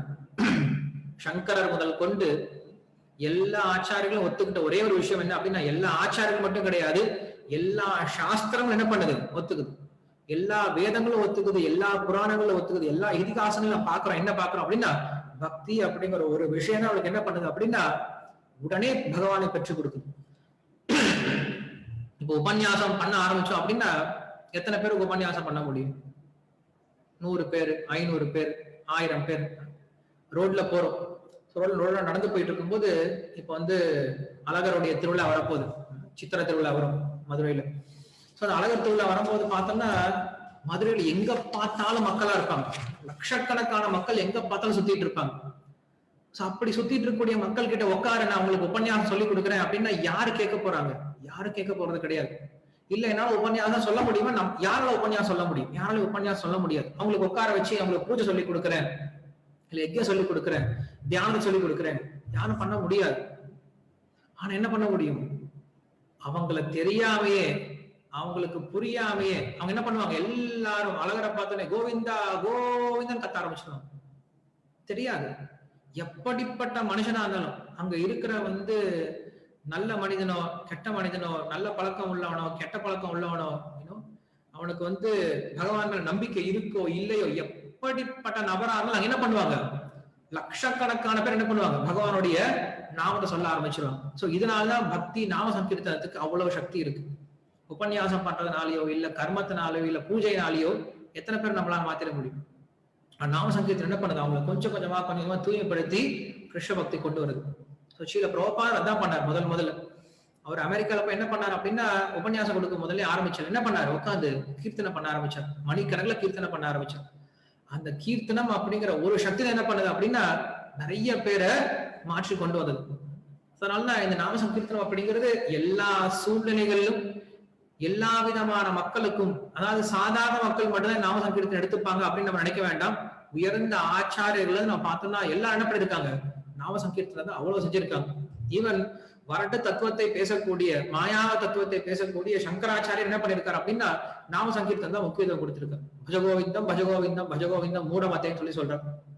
கோவிந்தாஷ்டகம் பாடியிருக்காரு, ஜெகநாதாஷ்டகம் பாடியிருக்காரு, கிருஷ்ணாஷ்டகம் பாடியிருக்காரு, லட்சுமி கராவலம்ப ஸ்தோத்திரம் பாடியிருக்காரு. சோ இப்படி அவர் பார்த்தோன்னா நிறைய பகவானுடைய நாமத்துக்கு தான் முக்கியத்துவம் கொடுத்து பேசியிருக்காரு. சோ சங்கராச்சாரியா அப்படி இருந்தார் அப்படின்னா அதுக்கு முன்னாடி இந்த ஆழ்வார்களும் சரி எல்லா ஆச்சாரம் என்ன பண்ணாங்க அப்படின்னா நாம சங்கீர்த்தனத்துக்கு அவ்வளவு முக்கியத்துவம் கொடுத்தாங்க. அதனாலதான் என் நாம சுத்தி மாத்திரேன புமான் பவதி நிர்மலாக தஸ்ய தீர்த்த பதக்கிம்வா தசானாம் அபிஷிஷ்யதே. ஸ்ரீமத் பாகவத்துல சொல்றாரு, என் நாம ஸ்ருதி மாத்திரேன, யார் ஒருத்தர் இந்த நாமத்தை கேட்க ஆரம்பிக்கிறாங்களோ புமான் பவதி நிர்மலாக, அப்படிப்பட்ட மனிதர்கள் உடனே தூய்மை அடைகிறார்கள். யாரு பாடுறாங்களோ யாரு கேட்கிறாங்களோ, எஸ்ய தீர்த்த பதானி கிம்பா, அப்படி எங்க நாம சங்கீர்த்தனம் நடந்துட்டு இருக்கோ அந்த நாம சங்கீர்த்தனத்தை காட்டிலும் உயர்ந்த தீர்த்தம் வேற எங்க இருக்கு, உயர்ந்த புண்ணியஸ்தலம் அப்படிங்கிறது எங்க இருக்கு? தாசானாம் அவிசிஷ்யத்தை ஸ்ருதோ அனுப்பதித்தோ அத்திய அத்ருதோ வனமோதிதாக சத்ய புனாதி சத்தர்மோ தேவ விஸ்வ துருகோ அபி. என்ன சொல்றாரு? ஸ்ருதோ அனு படித்தோ தியாயத்தை, யார் ஒருத்தர் இந்த பகவானுடைய நாமத்தை கேட்க ஆரம்பிக்கிறாங்களோ இல்ல சொல்ல ஆரம்பிக்கிறாங்களோ அப்படிப்பட்டவங்க என்ன ஆகுறாங்க அப்படின்னா, இல்ல இந்த நாமத்தை சொல்லக்கூடியவங்களுக்கு மதிப்பு கொடுக்க ஆரம்பிக்கிறாங்களோ, சோ அப்படிப்பட்ட உயிர்வாளிகள் தேவர்களால வெறுக்கப்பட்டாலும் சரி, உலகத்தில் இருக்கவங்க எல்லாராலையும் வெறுக்கப்பட்டாலும் சரி, அப்படிப்பட்டவர்களையும் நாமானது காப்பாத்திடும் அப்படின்னு சொல்றோம். நமக்கு இந்த உலகத்துல வேற யாருமே இனிமேல நம்பிக்கை கிடையாது, எல்லாரும் கைவிட்டாங்க அப்படின்னு ஒருத்தர் இந்த உலகத்தில் ரொம்ப ஒரு மோசமான நிலைமையில் இருந்தாலும் சரி, அப்படிப்பட்டவன் இந்த நாமத்தை எடுத்துக்கிட்டால் என்ன பண்ணிடுவான்? இந்த நாமானது அவனை ரொம்ப சீக்கிரமா உத்தாரணம் பண்ணிடும். சோ அப்படிப்பட்ட நாம சங்கீர்த்தனம் அப்படிங்கிறதா எல்லா இடத்துலயும் ரொம்ப பிரசித்தமா சொல்லப்பட்டிருக்கு. சோ அந்த நாம சங்கீர்த்தனத்தை பிரச்சாரம் பண்றதுக்காக இந்த கலியுகத்துல தோன்றின மிக முக்கியமான அவதாரம் யார் அப்படின்னா ஸ்ரீ கிருஷ்ண சைத்தன்ய மகாபிரபு. ஏன்னா கிருஷ்ணர் பகவத்கீதையில ரொம்ப தெளிவா சொல்றாரு. என்ன சொல்றாரு அப்படின்னா, எப்பெல்லாம் தர்மம் சீர்குலையுதோ, எதா எதாஹி தர்மஸ்ய கிளானித் பவதி பாரத அபியுத்தானம் அதர்மஸ்ய ததாத்மானம் ஸ்ருஜாம்யஹம். நான் தோன்றேன் அப்படின்னு சொல்றேன். எப்ப தர்மம் சீரழியும்போ தோன்றேன். சோ இந்த கலியுகத்துல பார்த்தோம் அப்படின்னா தர்மம் ரொம்ப சீரழிஞ்சிட்டு இருக்கு. சோ இந்த கலியுகத்துல தர்மத்தை நிலைநாட்டுவதற்காக வரேன்னு சொல்லி சொல்றோம். இந்த தர்மம் அப்படிங்கிற எந்த விஷயம் சொல்றாரு? தர்மம் அப்படிங்கிறது இந்த கலியுக தர்மத்தை நிலைநாட்டுவதற்காக வர. இந்த கலியுக தர்மம் என்னது? நாம சங்கீர்த்தனம். பகவான் பல்வேறு அவதாரங்கள பல்வேறு விஷயங்களுக்காக வர. லீலா அவதாரம் அப்படின்ட்டு இருக்கு, புருஷ அவதாரம் அப்படின்ட்டு இருக்கு, யுகாவதாரம் அப்படின்ட்டு இருக்கு, மன்வந்தர அவதாரங்கள் இருக்கு, அதே போல சக்தி ஆவேச அவதாரங்கள் இருக்கு. சோ இப்படி பகவானுடைய அவதாரங்களும் அவர்களுடைய அந்த அவதார நோக்கமும் பல்வேறு விதமான நோக்கங்களை கொண்டது. இப்ப நேற்று பார்த்து அந்த ரிஷபதேவரை பார்த்துட்டு, சோ ரிஷபதேவர் அப்படின்றது லீலா அவதாரம், குணாவதாரம் அப்படின்ட்டு பல அவதாரங்கள் இருக்கு. லீலா அவதாரம். சோ அவர் என்ன பண்றாரு? பகவானுடைய ஒரு குறிப்பிட்ட லீலையை நடத்துவதற்காக ரிஷபதேவர் வர, இல்ல சக்தி ஆவேச அவதாரம் கூட சொல்லி சொல்லலாம். சோ அப்படி யுகாவதாரங்கள்னு ஒண்ணு இருக்கு. யுகாவதாரங்கள் அப்படின்னா அந்த யுகத்தினுடைய தர்மத்தை நிலைநாட்டுவதற்காக என்ன பண்றாரு? பகவான் அந்த யுகத்துல தோன்றுவார். சோ அப்படி இந்த கலியுகத்தினுடைய தர்மத்தை நிலைநாட்டுவதற்காக பகவான் தோன்றக்கூடிய ஒரு அவதாரம் என்ன அப்படின்னா இது சைத்தன்ய மகாபிரபு அப்படின்னு சொல்லக்கூடிய அவதாரம், ஸ்ரீ சைத்தன்ய மகாபிரபு. ஏன்னா கலியுகத்துல ஒரு அவதாரம் நம்ம கேள்விப்பட்டிருக்கோம், கல்கி அப்படின்ற ஒரு அவதாரம் இருக்கு. அந்த அவதாரம் கடைசியில வருவார். சோ கடைசியில அந்த அவதாரம் வந்தா என்ன பண்ணுவார்? அந்த தர்மத்தை எப்படி நிலைநாட்டுறாரு? எல்லாத்தையும் அழிச்சு நிலைநாட்டுறாரு. சோ அதுக்கு பேரு அவதாரம் அப்படின்னு சொல்ல முடியாது. அதுக்கு பேர் வந்து யுகாவதாரம் அப்படின்ட்டு சொல்ல முடியாது. ஏன்னா அங்க என்ன பண்றாரு? எதுவுமே சொல்லி கொடுக்கறது கிடையாது, அங்க பேச்சே கிடையாது, எல்லாத்தையும் துவம்சம் பண்றாரு, எல்லாத்தையும் அழிச்சிடறாரு. சோ அப்படி இல்லாம இந்த கலியுகத்துல பகவான் தோன்றுறார். தோன்றி எல்லாருக்கும் இந்த நாம சங்கீர்த்தனம் அப்படிங்கிற இந்த உயர்ந்த கலியுக தர்மத்தை சொல்லி கொடுக்கிறார். அந்த அவதாரம் தான் என்ன சொல்றோம்? நம்ம ஸ்ரீ சைத்தன்ய மகாபிரபுன்னு சொல்லி சொல்றோம். நமோ மகாவதான்யாய கிருஷ்ண பிரேம பிரதாயத்தே கிருஷ்ணாய கிருஷ்ண சைத்தன்ய நாம்னே கௌரத் விஷய நமஹ அப்படின்னு சொல்லி சொல்றோம். நமோ மகாவதான்யாய, மிகவும் தாராள உதார மனமுடையவர், ரொம்ப பெரிய கொடை வல்லல் அப்படின்னு சொல்றாங்க. ஏன் அப்படி சொல்றாங்க அப்படின்னா அப்படி கொடுத்திருக்காராம் எல்லாருக்கும், அவ்வளவு தானங்கள் கொடுத்திருக்காங்க. என்ன தானத்தை கொடுத்தாரு? கிருஷ்ணரை கொடுத்தார். கிருஷ்ணரை கொடுத்ததுனால அவரை அப்படி நமோ மகாவதான்யாய அப்படின்னு சொல்லி சொல்றோம். வரதராஜன் சொல்லி சொல்றோம். ஏன் வரதராஜன் சொல்லி சொல்றாங்க? யாருக்கா தெரியுமா? வரதராஜ பெருமாள் சொல்லி சொல்றோம் இல்லையா? அவருக்கு வரதராஜன்ற பேர் ஏன் வந்துச்சு? ஏன்னா அந்த வரதராஜ பெருமாள் என்ன பண்றாரு அப்படின்னா தன்னுடைய உயிரை விட ரொம்ப மேலான ராமானுஜர் என்ன பண்றாரு? தானமா கொடுக்கிறாரு. ராமானுஜாச்சாரியர் காஞ்சிபுரத்துல தான் பிறந்தார். வரதராஜ சுவாமி கோயில்ல தான் பூஜை பண்ணிட்டு இருக்காரு, அங்கதான் சேவை பண்ணிட்டு இருக்காரு. ஸ்ரீரங்க பெருமாள் என்ன பண்றாரு அப்படின்னா அங்க விட்டு ஒரு பட்டரை விட்டு என்ன பண்றாரு? போய் அங்க வரதராஜர் கிட்ட இருந்து ராமானுஜரை கூட்டிட்டு வான்னு சொல்லி சொல்றாரு. அவர் வந்து உட்காந்து பகவான் கிட்ட ஸ்தோத்திரம் பண்ணி பாட ஆரம்பிக்கிறார். பகவான் ரொம்ப சந்தோஷம் அடைகிறார். உனக்கு என்ன வரம் வேணுமோ கேட்டு வாங்கிக்கோன்னு சொல்லிட்டார். இந்த மாதிரி வாயே விடக்கூடாது, என்ன வேணுமோ கேளுன்னு சொன்னா அவங்க ஏதாவது கேட்டு வாங்கிட்டு போயிருவாங்க. சோ அது தெரியாம என்ன பண்றாரு? பகவான் சொல்லிட்டாரு, என்ன வேணும் வாங்கிட்டு போன்னு சொல்லிட்டாரு. சுவாமி எனக்கு ராமானுஜரை கொடுங்கன்னு சொல்லி கேட்டார். என்னோட உயிரை கேட்டிருந்தா கூட கொடுத்துரு அப்படின்னு நான் ராமானுஜரை கேட்கிறேன், நான் எப்படி கொடுக்கறதுன்னு சொல்றேன். எனக்கு அதாவது ராமானுஜரை கொடுத்ததுனால அவரை விட ஒரு உயர்ந்த வரம் வேற எதுவும் கிடையாது இந்த உலகத்துக்கு. அதனால அவருக்கு வரதராஜன், வரத்தை தருவதில் ராஜாவை போல இருக்கார் அப்படின்ட்டு ஒரு சரித்திரம் இருக்கு. சோ அது போல நமோ மகாவதான்யாய அப்படின்னு சொல்றோம். இருக்கலே மிக உயர்ந்த கொடை வள்ளல் யார் அப்படின்னா ஸ்ரீகிருஷ்ண சைத்தன்ய மகாபிரபு. ஏன்னா அவர் என்ன பண்ணிருக்காரு, இந்த உலகத்துக்கு உயர்ந்த ஒரு செல்வத்தை கொடுத்திருக்காரு. என்ன செல்வத்தை கொடுத்திருக்காரு? நாம சங்கீர்த்தனம் அப்படின்ற செல்வத்தை கொடுத்திருக்காரு. ஏன்னா இந்த நாம சங்கீர்த்தனம் என்ன பண்ணுது அப்படின்னா, ஒருத்தனுக்கு நான் சொன்ன மாதிரி ஆரம்பத்துல இருந்து அவன் செய்யக்கூடிய எல்லா விதமான காரியத்தில் இருந்து அவனை தூய்மைப்படுத்தி, அந்த காரியத்தையும் தூய்மைப்படுத்தி, அவன் இதயத்தை தூய்மைப்படுத்தி, அவனுக்கு என்ன வரம் வேணுமோ அந்த வரத்தையும் கொடுத்து கடைசியில கிருஷ்ணரையும் பெற்றுக் கொடுக்குது. சோ இப்படி கிருஷ்ணர் வரைக்கும் அவன் ஆரம்பிச்ச காரியத்திலிருந்து கிருஷ்ணர் வரைக்கும் ஒருத்தனுக்கு கொடுக்கறதுனால அதை விட உயர்ந்த வரம் என்ன கொடுக்க முடியும் ஒருத்தனுக்கு? ஏதோ அவன் குசேலன் போய் என்ன பண்றான் அப்படின்னா, கிருஷ்ணர் கிட்ட ஏதோ போய் பார்த்துட்டு வரலாம்னு சொல்லி போனவருக்கு பெரிய சொத்து கிடைச்சது. அது போல இன்னைக்கு ஏதோ நம்ம செய்யலாம் அப்படின்னு சொல்லிட்டு ஆரம்பிக்கிறாங்க. ஆனா அவங்களுக்கு என்ன கிடைக்கும்? கடைசியில பார்த்தா கிருஷ்ணரே கிடைச்சிட்டார். காரணம் என்னது? நாம சங்கீர்த்தனம் தான். அந்த நாம சங்கீர்த்தனத்தை கொடுத்ததுனாலதான் நம்ம மகாவாதன் நியாயம் அப்படின்னு சொல்லி சொல்றோம். சோ அப்படி அந்த சைத்தன்ய மகாபிரபு தோன்றுவதற்கு ஒரு காரணம் தேவை. ஏன்னா கிருஷ்ணர் உடனே தோன்ற மாட்டார். கிருஷ்ணர் எப்படி தோன்றுவார் அப்படின்னா, ஒரு பக்தரை முன்வைத்து என்ன பண்ணுவார்? தோன்றுவார். பக்தருக்காக தான் தோன்றுவார்.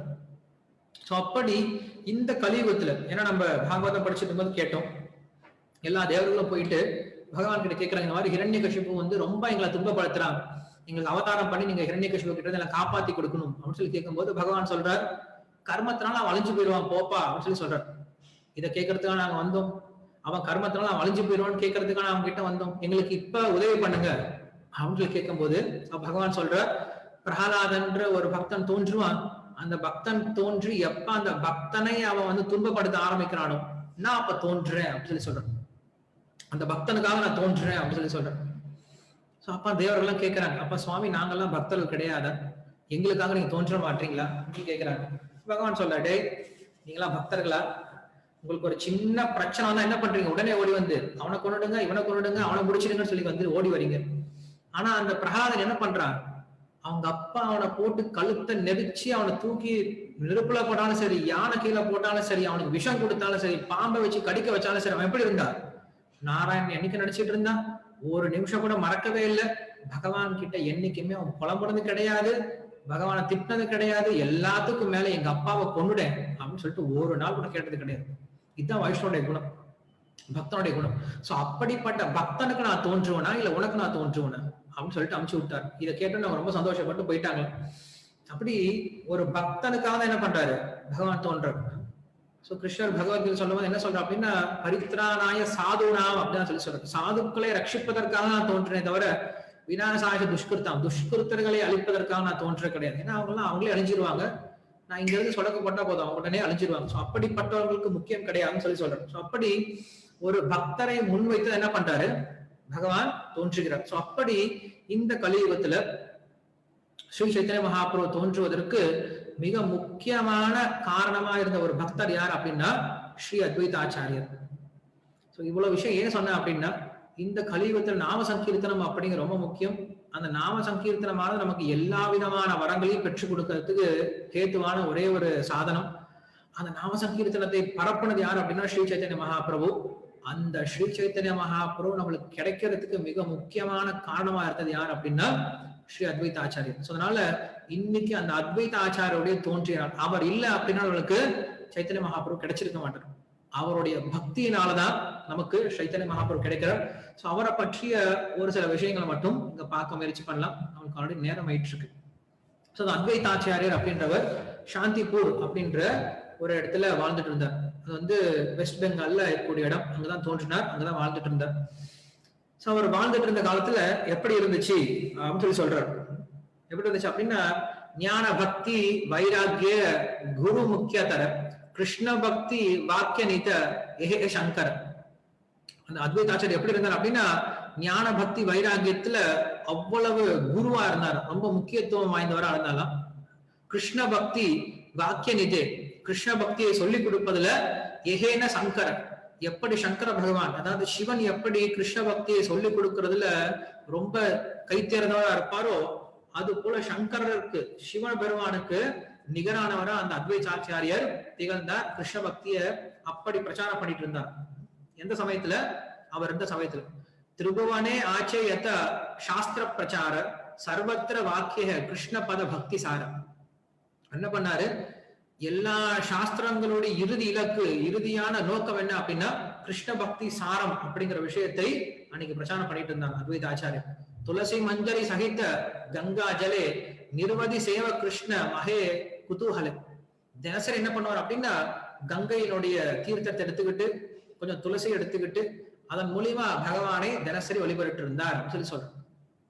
ஸ்ரீ அத்வைத ஆச்சாரியர் தோன்றுவதற்கு முன்னாடி இந்த பாரத வருஷம் அப்படின்னு சொல்லக்கூடிய இந்த இந்தியா எப்படி இருந்துச்சு அப்படின்னா அக்பர் அவருடைய காலம் அப்ப நடந்துட்டு இருந்தது, முகலாயர்களுடைய காலம் நடந்துட்டு இருந்தது. சோ அவங்க என்ன பண்ணாங்க அப்படின்னா நம்ம தர்மத்தை, நம்முடைய சனாதன தர்மத்தை முழுமையா அழிக்க முயற்சி பண்ணிட்டு இருந்தாங்க, அழிச்சுட்டு இருந்தாங்க. எங்க பார்த்தாலும் அவங்களுடைய தர்மத்தை பிரச்சாரம் பண்றதும், நம்முடைய கோயில்களை அழிக்கிறதும், நம்முடைய சாஸ்திரங்களை படிக்கிறவங்களுக்கு அதிகமான வரி கொடுக்கறதும், அதே போல யாராவது அந்த சாஸ்திரங்களை படிச்சாங்க அப்படின்னா அவங்களுக்கு நிறைய தண்டனை கொடுக்கறது, இப்படி நம்ம தர்மத்துக்கு அவ்வளவு விரோதமான காரியங்கள் நடந்துட்டு இருந்துச்சு. அதே சமயத்துல மக்களுக்கு யாருமே துணிஞ்சு வைஷ்ணவ விஷயத்தையோ இல்ல சாஸ்திர விஷயங்களோ பேசக்கூடிய அளவுல கிடையாது. எல்லாரும் பயந்துட்டு இருந்தாங்க, அந்த ஆட்சிக்கு பயந்துட்டு இருந்தாங்க. சோ அப்படிப்பட்ட சூழ்நிலையில தான் என்ன ஆகுறது, இந்த சம்பவமானது 500 வருஷத்துக்கு முன்னாடி, 520 வருஷத்துக்கு முன்னாடி சம்பவமானது நடந்துட்டு இருக்கு. சோ அப்படிப்பட்ட அந்த இடத்துலதான் அத்வைத ஆச்சாரியர் என்ன பண்றாரு அப்படின்னா அவர் இந்த உலகத்தை பார்க்க ஆரம்பிக்கிறார். அந்த விஷயம் எனக்கு சொல்லப்படுது. ஹுங்கார கரையே கிருஷ்ண அவசேர தேஜ ஏத்வனி பிரம்மாண்ட பேதி வைகுண்டேதி பாஜே. அந்த அத்வைத ஆச்சாரியர் என்ன பண்ணுவார் அப்படின்னா தினமும் சாலகிராம பூஜை பண்ணுவார். உங்களுக்கு தெரியும் சாலகிராமம் அப்படின்னா என்னன்னு. சாலகிராமம் அப்படிங்கிறது பகவானுடைய அவதாரம். பகவானுடைய எல்லா அவதாரங்களும் என்ன ஆகுன்னா கண்டகி அப்படின்ற நதியில அந்த கல் ரூபத்துல பகவான் தோன்றுவார். கருப்பு கலருடைய கல்லா இருக்கும், பல்வேறு விதமான கல்ல இருக்கும். அதனுடைய நிறங்களும் அதனுடைய ரூபங்களும் விசேஷத்தை பொறுத்து அந்த சாலகிராமம் எப்படிப்பட்ட சாலகிராமம் சொல்லிட்டு நம்ம பார்ப்போம். அது பெரிய கதை நம்மளுக்கு, சாலகிராம கல் எப்படி தோன்றினது அப்படின்ட்டு. எனிவே அது கிருஷ்ணர் சாக்ஷாத் பகவான் தான். இப்ப நம்ம உலகத்துல ஒரு மூர்த்தியை பண்றோம் அப்படின்னா அந்த மூர்த்தியில உடனே பகவான் வந்துட மாட்டார். நம்ம எந்த அளவுக்கு ஸ்ரத்தையோட வணங்குறோமோ, எந்த அளவுக்கு ஸ்ரத்தையோட சேவை பண்றோமோ அந்த அளவுக்கு தான் அந்த மூர்த்தியில அங்க பிரகாசம் இருக்கும், அங்க சக்தி இருக்கும், சாநித்தியம் இருக்கும். நம்ம 20% வணங்கணும் அப்படின்னா பகவான் அந்த மூர்த்தியில 20% இருப்பார். நம்ம 50% வணங்கணும்னா அந்த மூர்த்தியில 50% இருப்பார், 100% இருப்பான்னு சொல்லிட முடியாது. நம்ம பக்திக்கு தகுந்தாற் போல அந்த மூர்த்திக்கு சக்தி அப்படிங்கிறது வர ஆரம்பிக்கும். அது எந்த விதமான மூர்த்தியா இருந்தாலும் சரி, ஸ்வயம்புவை தவிர. ஆனா சாலகிராமம் அப்படிங்கிறது எப்படிப்பட்டது அப்படின்னா ஸ்வயம்புவான ஒரு மூர்த்தி. அந்த சாலகிராமத்துல பகவானுடைய சக்தி முழுமையாக இருக்குமா, 100% அந்த சாலகிராமத்துல பகவானுடைய சாநித்தியம் அப்படிங்கிறது இருக்குது. பகவானுக்கும் அதுக்கும் வித்தியாசம் கிடையாது. அதனால சாலகிராம வழிபாடு அப்படிங்கிற ரொம்ப முக்கியம். நம்ம இந்தியால எல்லாரும் சாலகிராம வழிபாடு பண்ணிட்டு இருந்தாங்க அன்ற ஒரு காலத்துல.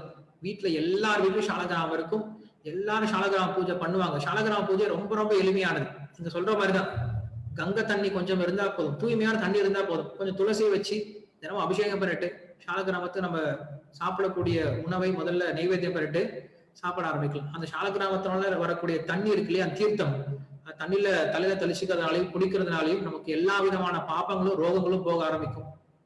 அதே போல அவ்வளவு தூய்மைப்படுத்தும் சாலகிராமம். நம்ம வீட்டை அவ்வளவு தூய்மைப்படுத்தும். எந்த வீட்டுல சாலகிராமம் இருக்கோ அது ஒரு கோயில் போல. அந்த வீட்டுல தேவையில்லாத விஷயங்கள் நடக்காது, எல்லா விதமான சுபமான விஷயங்கள் நடக்க ஆரம்பிக்கும். ஆனா என்ன பண்றோம் இன்னைக்கு, அந்த மாதிரி சாலகிராமத்துல நம்ம பாக்குறதே கிடையாது. இன்னைக்கு என்ன பண்றோம், வீட்டுல பெருசு பெருசா ராவணம் மாட்டி வச்சிருக்கோம் இல்லையா. எல்லார் வீட்லயும் உள்ள நுழைஞ்ச உடனே பெரிய ராவணன் தான் உட்காந்து இருக்கான் வீட்டுல. 100 தலை ராவணன், இன்னைக்கு 100 தலை 500 தலை ராவணன். அன்னைக்கெல்லாம் ராவனுக்கு 10 தலை இருந்துச்சு, இன்னைக்கு 500 தலை ராவன்லாம் இருக்காங்க. என்னது, டிவி தான், வேற ஒன்றும் கிடையாது. ஒவ்வொரு சேனலா டச் பண்ணும்போது ஒவ்வொரு ராவனுடைய தலை வெளில வர ஆரம்பிக்குது. காம குரோத லோப, காம குரோத லோபன்ட்டு ஒவ்வொரு சேனல் டச் பண்ணும்போது ராவனுடைய ஒரு முகம் வெளில வர ஆரம்பிக்குது. நம்ம வீட்டுல எப்படிதான் நடந்துட்டு. சோ வீட்டுல ராவணனை வச்சுட்டு ராமராஜ்யத்தை எப்படி எதிர்பார்க்கறது, ராவணனை வீட்டுல வச்சுட்டு வீட்டுல அமைதி எப்படி எதிர்பார்க்கறது, சந்தோஷத்தை எப்படி எதிர்பார்க்க முடியாது. ஏற்கனவே கலியுகம் அப்படிங்கிறது கலோர் தோஷ நிதயராஜன் அப்படின்னு சொல்றாரு. கலியுகம் அப்படிங்கிறதே ரொம்ப தோஷங்கள் நிறைஞ்ச இடம். இதுல இன்னும் தோஷங்கள் என்ன பண்றோம், வீட்டுல சேர்த்து வச்சுட்டு இருக்கோம். எங்க சந்தோஷம் இருக்க போகுது. சோ எல்லாரும் வீட்டுல நம்ம வழிபாடு பண்றது ரொம்ப முக்கியம். பகவானை வழிபடுறது அப்படிங்கிற ரொம்ப முக்கியம். வீட்டை வந்து கோயில் மாதிரி மாத்திக்கிறது ரொம்ப முக்கியம். எனிவே, சோ அப்படி அவர் என்ன பண்ணுவாரு, அத்வைத ஆச்சாரியர் அந்த சால கிராமத்தை வச்சுட்டு அந்த சால கிராமத்தை பூஜை பண்ணுவாரு. கங்கை தண்ணி, கங்கை ஓடிட்டு இருக்கு. ஸோ கங்கையில இருந்து தூய்மையான தண்ணி எடுத்து அது துளசியை வச்சு தண்ணியை ஊத்திட்டு ஹூங்காரம் பண்ணுவார். அவர் பண்ணக்கூடிய இந்த ஹூங்காரத்தினால என்ன சொல்ல, கிருஷ்ணருடைய பேரை ஹரே கிருஷ்ணா அப்படின்னு சொல்லிட்டு என்ன பண்ணுவாரா, சாலகிராமம் தண்ணி ஊத்துவார். அவர் சொல்லக்கூடிய அந்த துவனி இருக்கு இல்லையா, அந்த துவனி என்ன பண்ணுதுன்னா, ஏ துவனி பிரம்மாண்ட பேதி வைகுண்டேதி பாஜ. அவர் பண்ணக்கூடிய துவனியானது இந்த இந்த பிரம்மாண்டத்தை தாண்டி வைகுண்ட வரைக்கும் கேட்குதான். அப்படி என்ன பண்றாரா, பகவானுடைய நாமத்தை இறஞ்சி என்ன பண்ணுவாரா சொல்லிட்டு அந்த கிருஷ்ணருக்கு பூஜை பண்ணுவாரா. ஏ பிரேமேன ஹுங்கார சுனியே கிருஷ்ணநாத பக்தி வேஷ ஆப்பேன ஏ ஹைலே சாட்சாத். இப்படி அந்த அத்வைதாச்சாரியருடைய அன்போட குரலோட என்ன பண்ண, அன்பு கலந்த குரலோட அவர் கூப்பிட்ட அந்த விஷயத்தை கிருஷ்ணர் கேட்டுட்டு அந்த பக்தன் மேல் இருக்கக்கூடிய அன்பை கட்டுப்படுத்த முடியாம கிருஷ்ணர் என்ன பண்றாரா, இந்த உலகத்துக்கு இறங்கி வராரு. இங்க சொல்ற போற சொல்லிட்டு இருக்காங்க.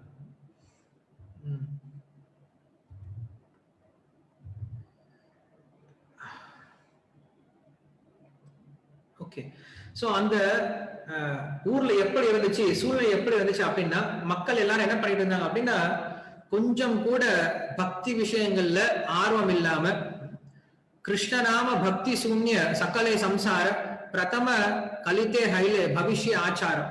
என்ன பண்ணாங்க, கிருஷ்ணரும் ராமரும் இந்த உலகத்துல இருந்து எப்ப கிளம்பி போனாங்களோ அப்ப என்ன ஆயிடுச்சு, மக்கள் எல்லாரும் பக்தி விஷயத்தை மறந்து போயிட்டு பக்தி அப்படிங்கிற சூன்யம் ஆயிட்டு எல்லாம் புலனகுறிச்சி செயல்கள்ல எல்லாம் வந்து இந்த சடங்கு பண்றது, அந்த சடங்கு பண்றது, இந்த பூஜை பண்றது, காளி பூஜை பண்றது, இல்லைன்னா நாக பூஜை பண்றது, இப்படியே பண்ணிட்டு இருந்தாங்க. அப்புறம் கல்யாணம் பண்றது, மக்களுக்கு இதே வேலைதான். ஒண்ணு கல்யாணம் பண்றது, சாப்பிடுறது, கல்யாணம் பண்றது, சாப்பிடுறது, காது குத்துறது, இதே கல்யாணத்தை தான் வாழ்க்கை ஃபுல்லா போயிட்டு இருக்கு.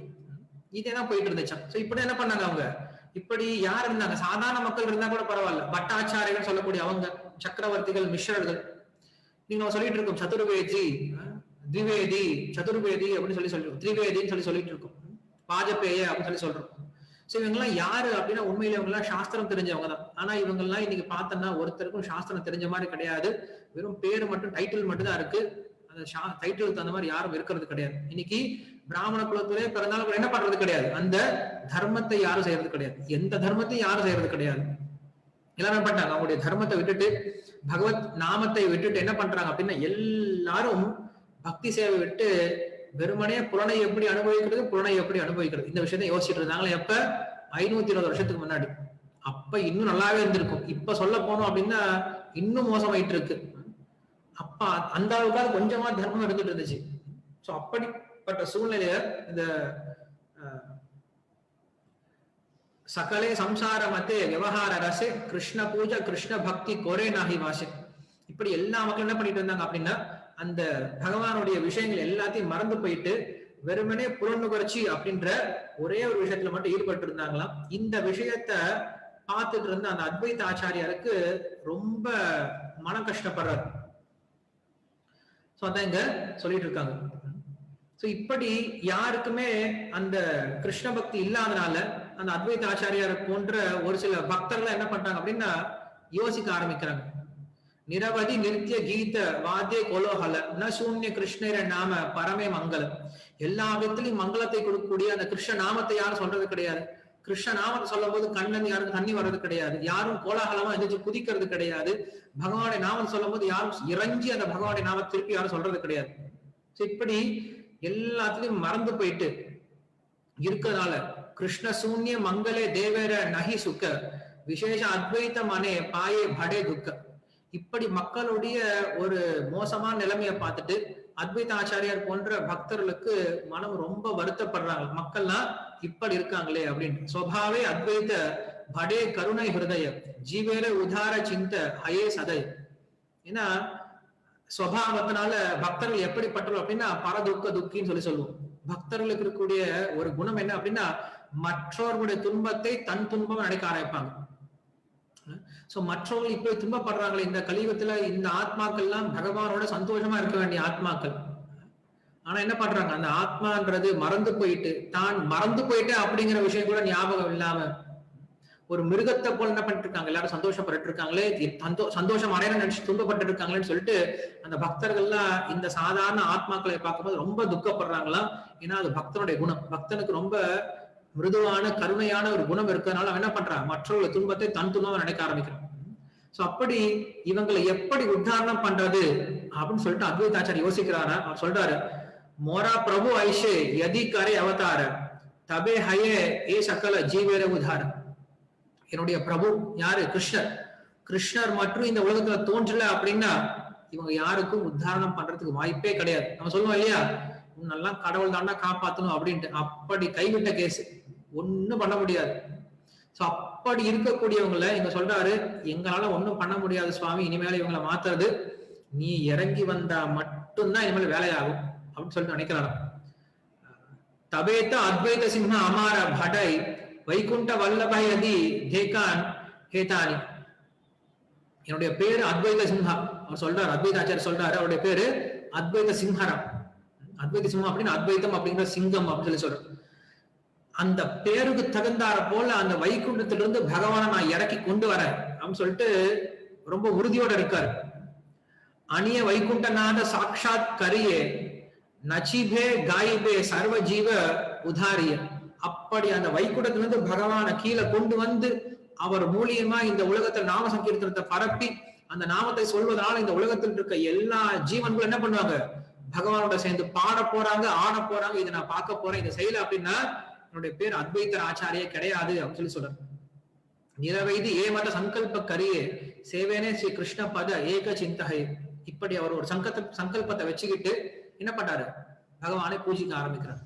பாகவதம் ஆரம்பிக்கும் போதே நம்ம சொல்லியிருந்தோம், சங்கல்ப இதி வர்ணய பக்தி உற்பத்தியே பும்சாம் சங்கல்ப இதி வர்ணய அப்படின்னு சொல்லி கொடுத்தார்.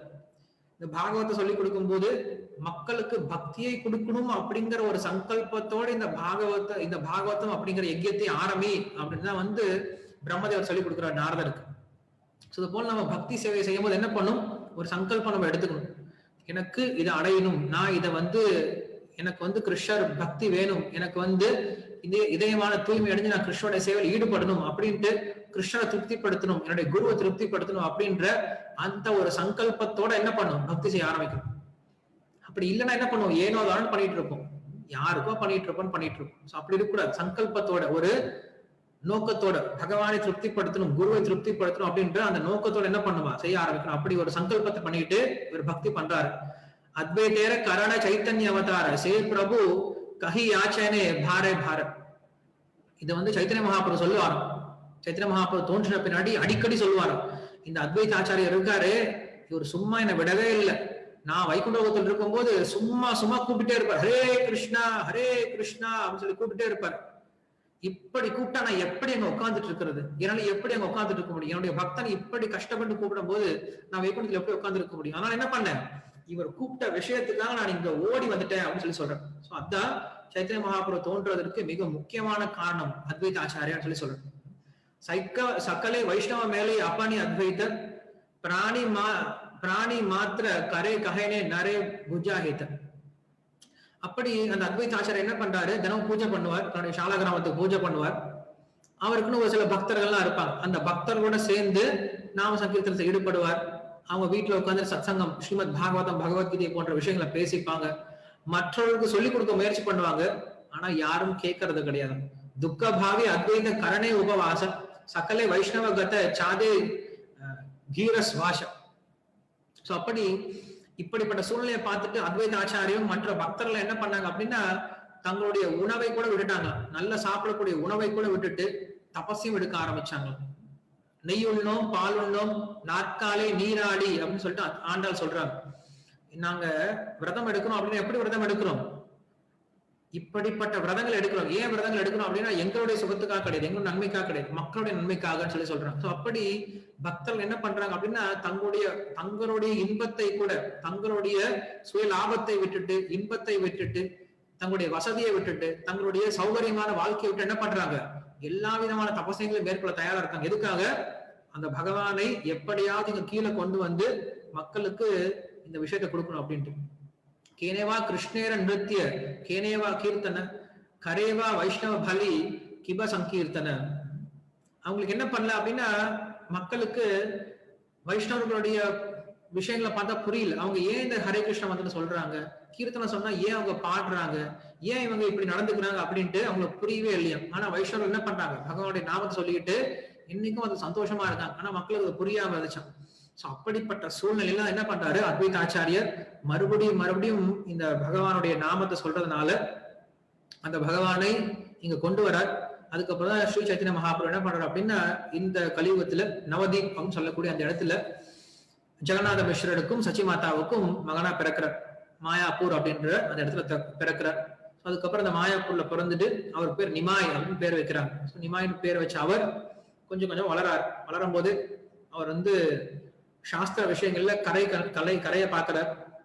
அவ்வளவு பெரிய பாண்டித்யத்தை அடைகிறார். குறிப்பா தர்க்க சாஸ்திரத்துல வந்து அவ்வளவு நிபுணத்துவத்தை பெறார். அவருக்கு பேர நிமாய் பண்டிதர் அப்படின்னு சொல்லுவாங்க. ஏன்னா அவருக்கு வந்து அவ்வளவு பாண்டித்யம் இருந்துச்சு. தர்க்க விஷயங்கள் அவ்வளவு நல்லா பேசுவார். தர்க்கம் அப்படின்னா யாருக்கிட்ட வேணா ஆர்குமெண்ட்ல போவார். அந்த ஆர்குமெண்ட்ல போய் என்ன பண்ணுவார், அவங்களை தோக்கடிச்சுட்டு இவர் சொன்ன ஆர்குமெண்ட்டே மறுபடியும் இவரே தோக்கடிப்பார். ஸோ அப்படி இவருக்கு வந்து எக்ஸ்பர்டைஸ் இருந்துச்சு. அவருடைய வாக்குல வந்து அவ்வளவு திறமை இருந்துச்சு. ஏன்னா பகவான் தான், கண்டிப்பா இல்லாம இருக்க போறது கிடையாது. சோ அப்படி அவர் நிமாய் பண்டிதரா இருந்தார். அதுக்கப்புறம் ஒரு கட்டத்துல அவர் என்ன பண்ணார் அப்படின்னா, அத்வைத ஆச்சாரோட சேர்ந்து கொஞ்ச நாள்ல அந்த மாயாப்பூர், அந்த நவதீபம், அந்த வெஸ்ட் பெங்கால், மொத்த வங்காளத்தை என்ன பண்ணிட்டார் அப்படின்னா கிருஷ்ண நாமத்தினால மூழ்கடிச்சிட்டார். அதுக்கப்புறம் அங்க இருந்து கிளம்புறார், சன்னியாசம் எடுத்துட்டு கிளம்புறார், ஒரிசால வந்து தங்குறார். ஒரிசால அதுக்கப்புறம் நாம சங்கீர்த்தனத்தை பரப்புறார்.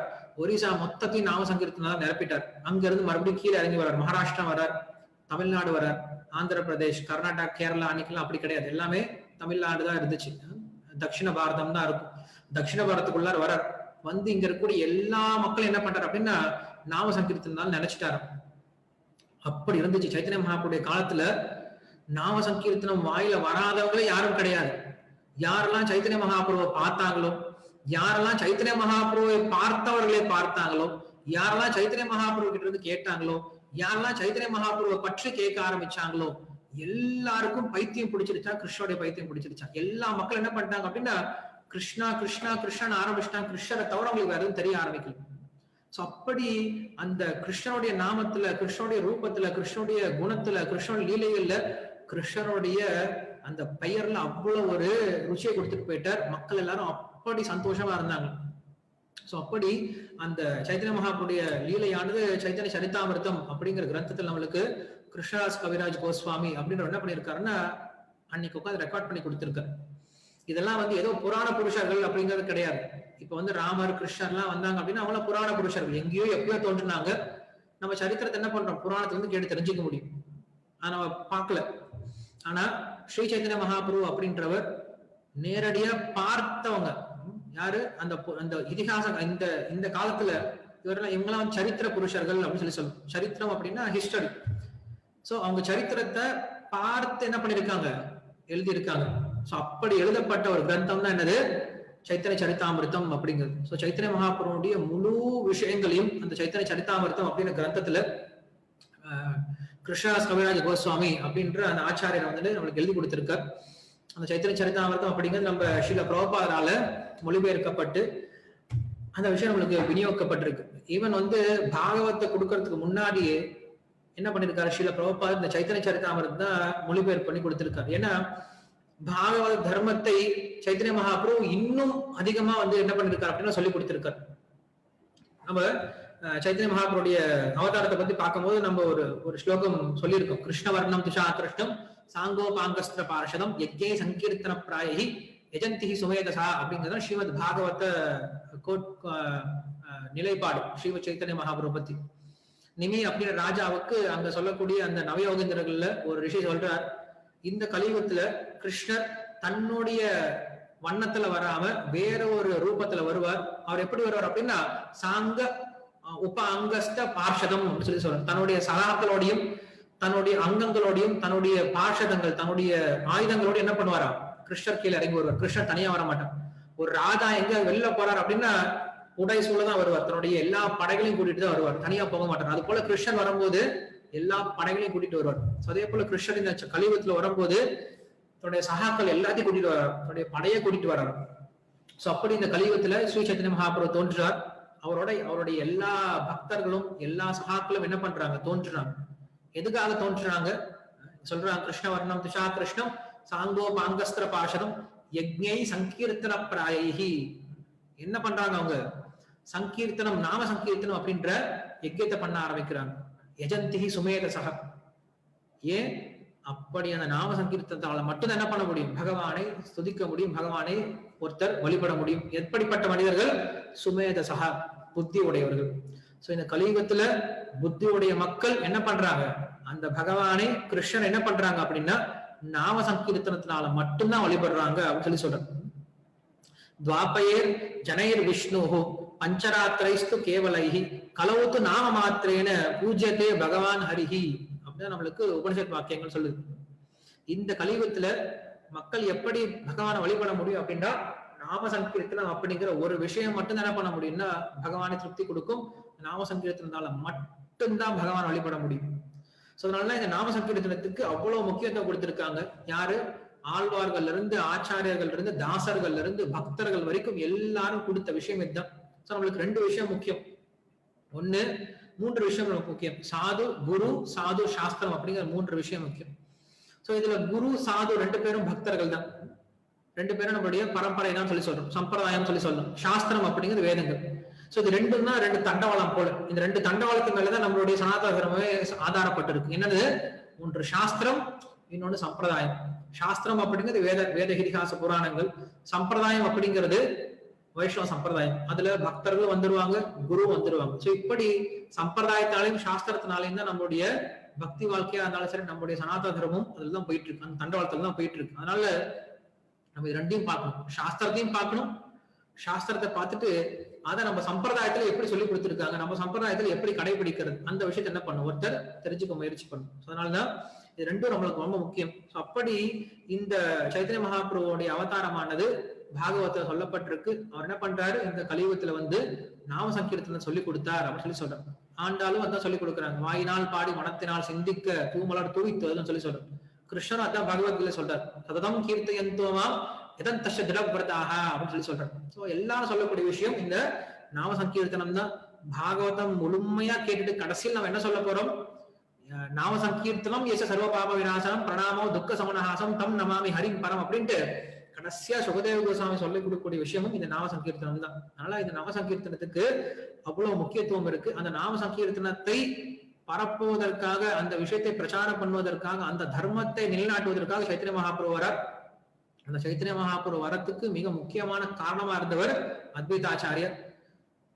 பஞ்சதத்வாத்மகம் கிருஷ்ணம் பக்த ரூப ஸ்வரூபகம் பக்தாவதாரம் பக்தாக்கியம் நமாமி பக்த சக்திகம் அப்படின்னு சொல்லி சொல்லுவாங்க. இந்த கௌடி சம்பிரதாயத்துல 5 முக்கியமான அவதாரங்கள் இந்த கலியுகத்துல நடந்திருக்கு. பஞ்சதத்வ அப்படின்னு சொல்லி சொல்லுவோம். நம்ம இந்த மந்திரம் சொல்லுவோம், பஞ்சதத்துவ மந்திரம் சொல்லுவோம். ஜெய் ஸ்ரீ கிருஷ்ண சைத்தன்ய பிரபு நித்யானந்த ஸ்ரீ அத்வைத கதாதர ஸ்ரீவாசாதி கௌரபக்த விருந்தம் சொல்லி சொல்லுவோம். இவங்க 5 தத்துவங்களை குறிக்கக்கூடியவர்கள். என்னது, கிருஷ்ண சைத்தன்ய மகாபிரபு, அதுக்கப்புறம் நித்யானந்த பிரபு, அதுக்கப்புறம் அத்வைத ஆச்சாரியர், அதுக்கப்புறம் கதாதர பண்டிதர், அதுக்கப்புறம் ஸ்ரீவாஸ் டாக்கூர். இவங்க 5 பேரும் 5 முக்கியமான தத்துவங்களை நமக்கு வந்து சொல்லிக் கொடுக்க வந்திருக்காங்க. இவங்க 5 பேர் தான் என்ன பண்றோம், நம்ம முக்கியமான பிரதானமா வச்சு வழிபட ஆரம்பிக்கும். இந்த ஸ்லோகம் சொல்லுது, பஞ்ச தத்வாத்மகம் கிருஷ்ணம். கிருஷ்ணர் என்ன பண்றாரு, 5 தத்துவமா இங்க கீழே இறங்கி வராரு.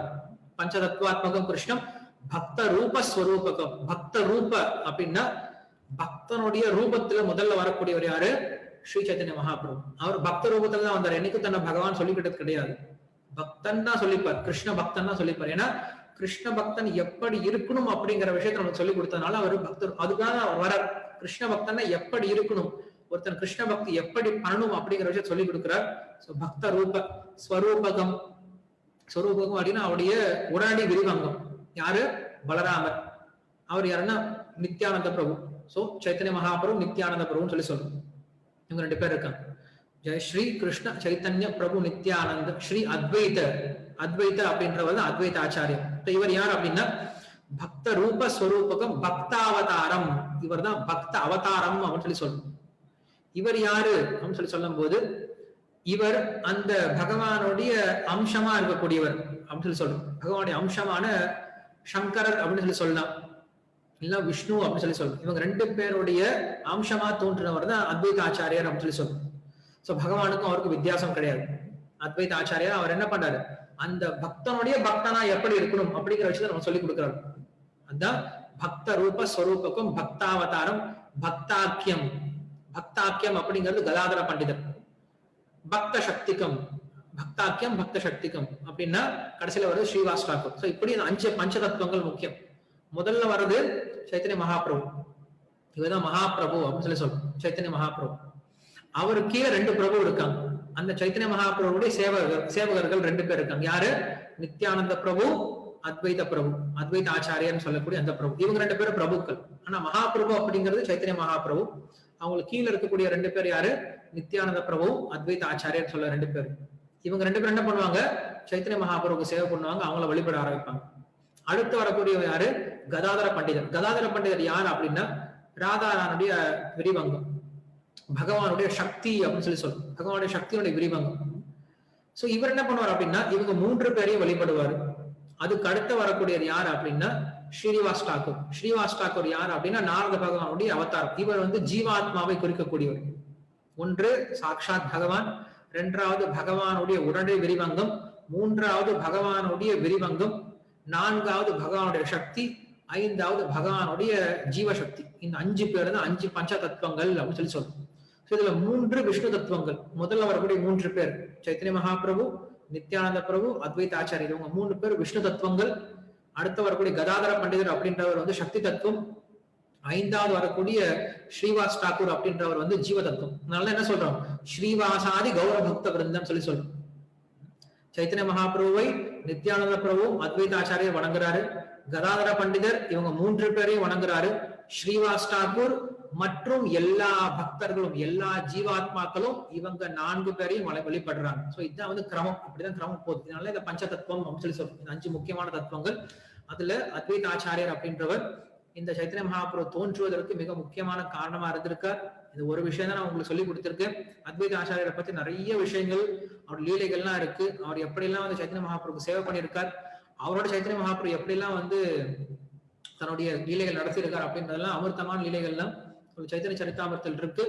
உங்களுக்கு நேரம் வருதுன்னா சைத்தன்ய